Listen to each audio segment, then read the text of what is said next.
Hey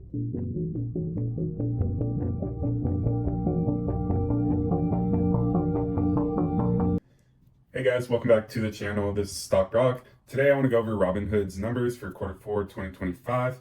Just going over the actual earnings itself, some of the key numbers that came out to me, what actually drove the results, opportunities going into 2026, and some of the risks involved with this name. Let's dive right into it. All right, so looking at the earnings from a big picture point of view, Robinhood is clearly profitable and growth continues across the platform and their multiple business lines.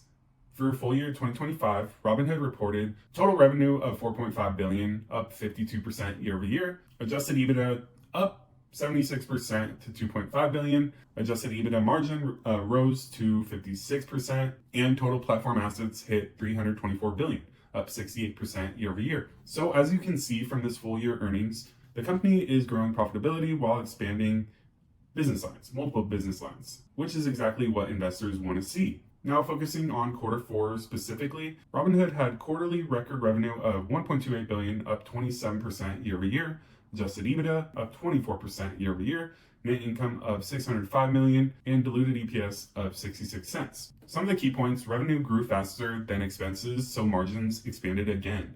Expenses grew only 18% year over year, which shows operating leverage is kicking in. Now, looking at user and asset growth, this isn't just revenue growth, this is looking at the users and the assets on their platform that continue to keep growing. Robinhood now has 27 million funded customers, up 1.8 million year over year, 324 billion in platform assets, up 68% year over year, and 68 billion in net deposits over the last 12 months, growing 35%. Customers are continuing to add money to the platform and not pull it out. Also, another driver of revenue is trading activity. But trading activity does look different across different segments. For equities, equity trading volume was up 68% year over year, more customers trading stocks again. Options volume rose 38% year over year, hitting record levels. Options remains Robinhood's strongest trading segment. A hit for the business is crypto. Crypto trading inside the Robinhood app fell sharply, down more than 50% year over year. Crypto remains highly volatile and tied to the market cycle, but the Bitstamp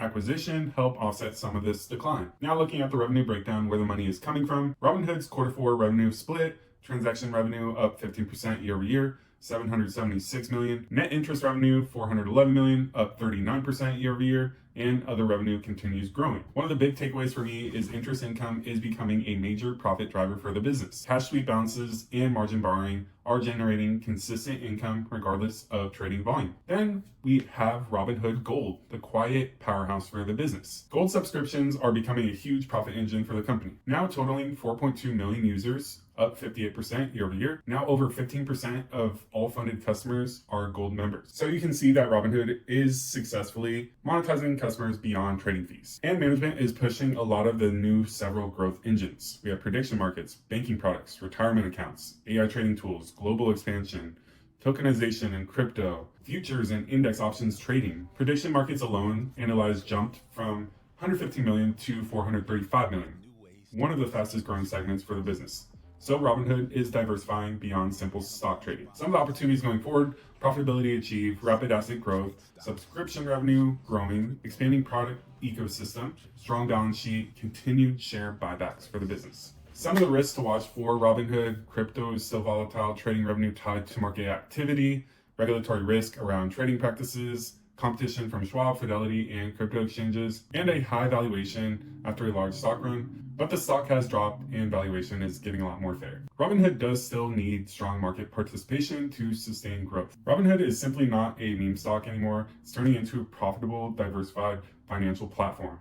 But its results are tied to market activity. So investors do need to decide if Robinhood is becoming a long-term compounder or is just riding the next trading cycle. Let me know what you think in the comments. Are you buying Robinhood here or waiting for a pullback? Subscribe for more. This is Stock Rock. Peace.